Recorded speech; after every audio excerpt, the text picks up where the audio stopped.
উৎপল বেজবৰুৱাৰ কণ্ঠত কবিতাৰ শিৰোনাম মোৰ হোৱাটছআপৰ এবাউটত তুমি। আজি বহুদিনেই হ'ল তুমি এৰি যোৱা, কিন্তু আজিও আছা তুমি মোৰ হোৱাটছআপৰ এবাউটত। অভিনয় কৰি ভাল পোৱা ল'ৰাজন লাভবী। এতিয়া চাগে তুমি বহুত সুখী ন তোমাৰ প্ৰিয়জনৰ লগত, কিন্তু মই আজিও আছোঁ তোমাৰ অপেক্ষাত।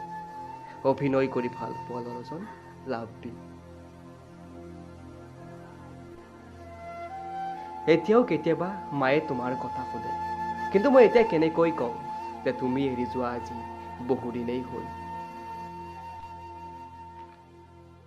তুমি যে মৰমত মাতিছিলা মোক পাগল বুলি, সেই নামটো মোৰ আজিও প্ৰিয়। তুমি চাগে এতিয়া ব্যস্ত আনক সুখী কৰা,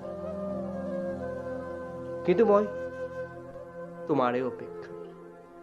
তোমাৰ বাবে আজীৱন ৰৈ থাকিম সৌ হাইস্কুলৰ ওচৰত। যদি কোনোবা দিনা ফুলৰ অনুতপ্তি হয়, মোক এবাৰ লগ ধৰিবা। সপোন সপোন লগা দিনবোৰ যেন সপোনেই হৈ ৰ'ল। তুমি জানো আকৌ আহিবা সেই সপোনৰ দেশখনলৈ, য'ত তুমি আৰু মই আছিলোঁ এটা ৰঙীন সন্ধিয়াৰ মাজত। এতিয়াও লগৰবোৰে মোক তোমাৰ কথা সোধে, আৰু মই নিসংগ হাঁহি এটা মাৰি কওঁ ভালেই আছে চাগে। অভিনয় কৰি ভাল পোৱা ল'ৰাজন লাভবী।